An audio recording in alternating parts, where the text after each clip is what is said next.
Hi, this is Vicky here from Book Talk, where I introduce you to the finest books and transformational ideas from world-class thinkers, experts and achievers. In 5 minutes or so, you get to learn what others may have taken months, years or even a lifetime. All of us feel a sense of awe from time to time looking at high achievers in any field, from sports to academics and from business to art. And when we speak of these high achievers, we most likely attribute their accomplishments to talent. Everybody bows before the god of talent, but is talent the supreme? And if talent is what separates us from super achievers, do we stand a chance? We don't. Turns out, research proves otherwise. As per multiple studies in varying fields from sports to arts to academics, it's evident that talent is not the destiny.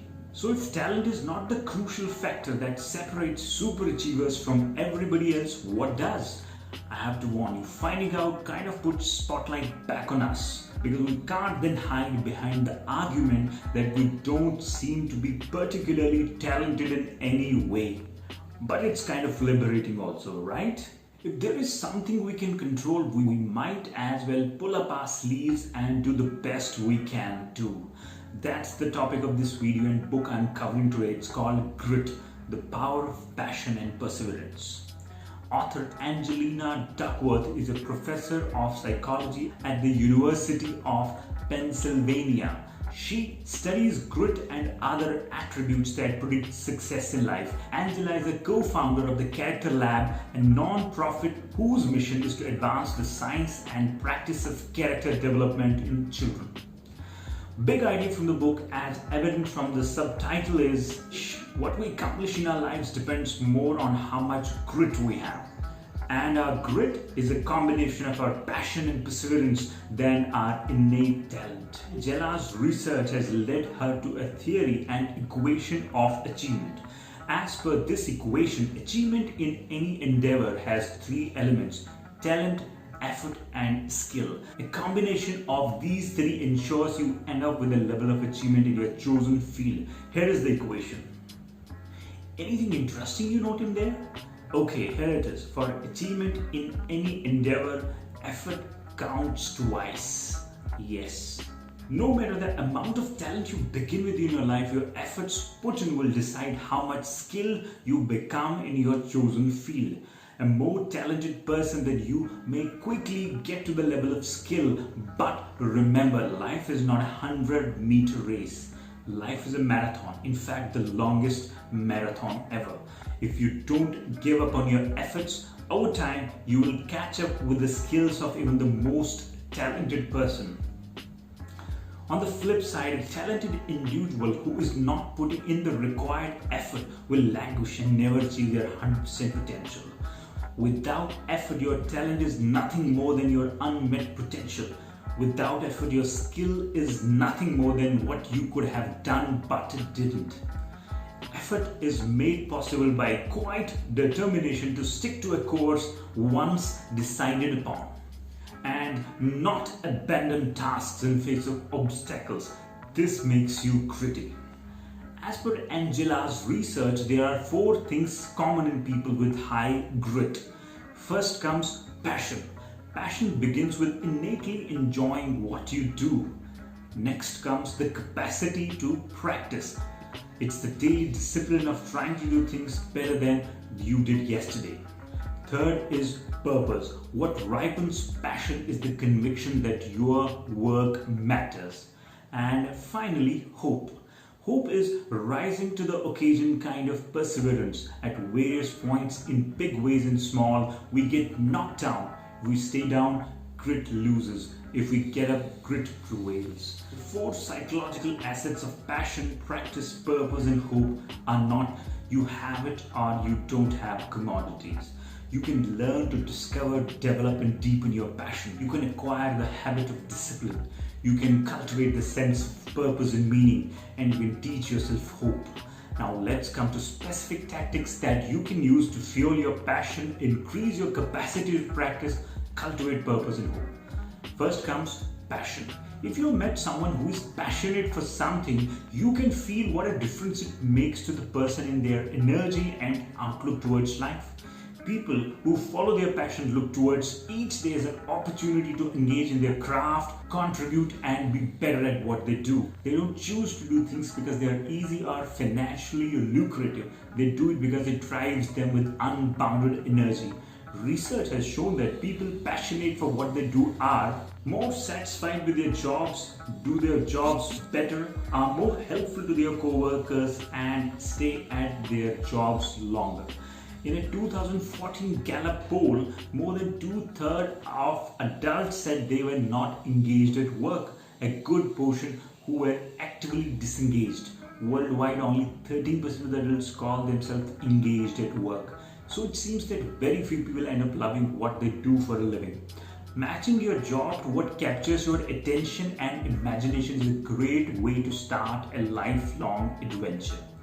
And if you're already into a job, it will have elements that you like. You can accentuate them by finding opportunities to do more of parts you love and even volunteer for projects that have these elements. This allows you not only to spend more time doing what you love, but it also helps you to build a reputation of someone willing to take more responsibility. But don't just depend on your current job if it does not have even teeny tiny aspects of things you are not drawn to. Although if you look hard enough, you should definitely find things that excite you. Start something outside your work and see where it takes you. The good thing about passion is that you don't have to boost yourself and find time to do these activities. Once you're clear what is that you would like to do, you will find a way. How do you develop passion? As per science, there are 3 stages. Passion for your work is a little bit of discovery, followed by a lot of development, and then a lifetime of deepening. If you would like to follow your passion but haven't yet fostered one, you must begin at the beginning. Discovery. Ask yourself a few simple questions. What do I like to think about? Where does my mind wander? What do I really care about? What matters most to me? And in contrast, what do I find absolutely unbearable? Spending some quiet time with a pen and paper in hand should lead you to some insightful answers. After all, you are checking with the most knowledgeable person in the world about you, which is yourself. Second is practice.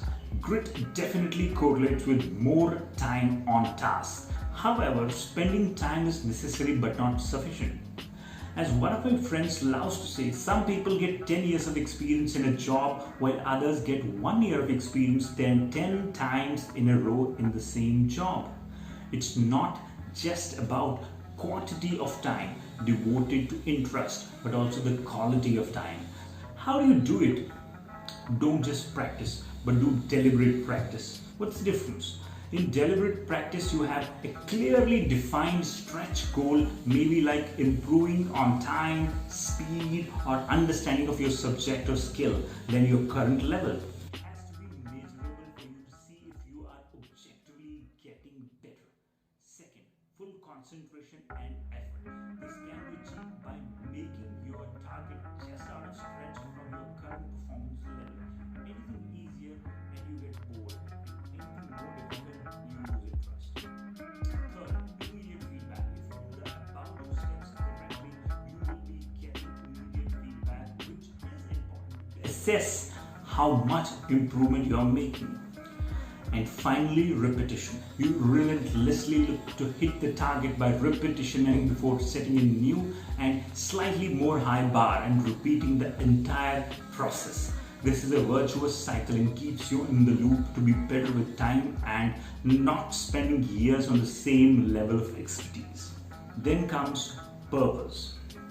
Purpose is the intention to contribute to the well-being of others. It is another source of passion. If you take a moment to reflect on the times in your life when you have really been at your best, when you have won over the challenges before you, finding strength to do what might have seemed impossible, you'll realize that the goals you achieved were connected in some way to the benefit of the other people. There's a famous incident of American President John Kennedy visiting NASA Space Center to check on their progress on the moon mission when he saw a cleaner doing his job. When President Kennedy asked this gentleman what he was doing, he proudly said that he was helping to put the first man on the moon. That's the kind of identifying with the purpose I'm talking about. A lot of people assume that what they need to do is find their calling, as if it was like a magical entity that exists in the world waiting to be discovered. Reality is, whatever you do, whether you are a janitor or the CEO, you can continually look at what you do and ask how it connects to the bigger picture, how it can be of expression of your deepest values.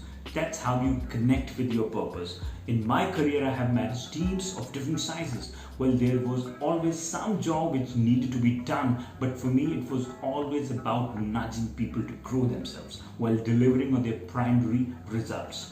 That was a purpose which always made my work with my team a delight, as there was never a dull moment. So connect your work with your core values to uncover your purpose. Finally, we come to hope. What is hope?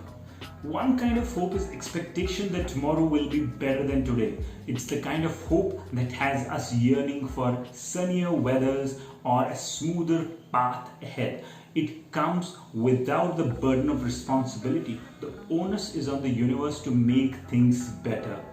Grit depends on a different kind of hope. It rests on the expectation that your own efforts can improve your future. I have a feeling tomorrow will be better is different from I resolve to make tomorrow better. The hope that gritty people have has nothing to do with luck and everything to do with getting up again. What can you do to boost this one? Practice optimistic self-talk. Get curious about what you say when you talk to yourself. If you are like everybody who is not conscious of this self-talk, you will immediately realize how much do you shoot yourself in the foot continuously by negative self-talk. You doubt yourself, say you're no good and are hypercritical for small mistakes or some embarrassing moments in front of others. Get curious. Ask yourself, what you're talking with yourself, is it helping you and your achievement?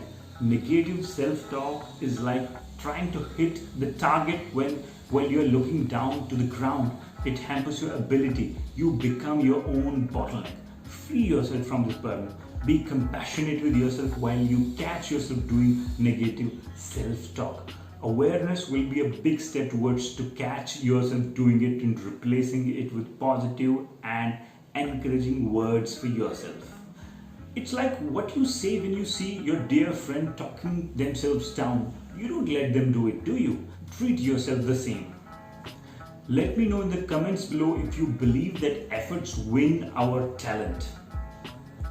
Hope you found this useful. If you like this video, do share the same with someone who will get value from this. If you don't like this video, do share any specific feedback for me to improve. And we will continue this quest to learn from the best. Till then, have fun and be limitless.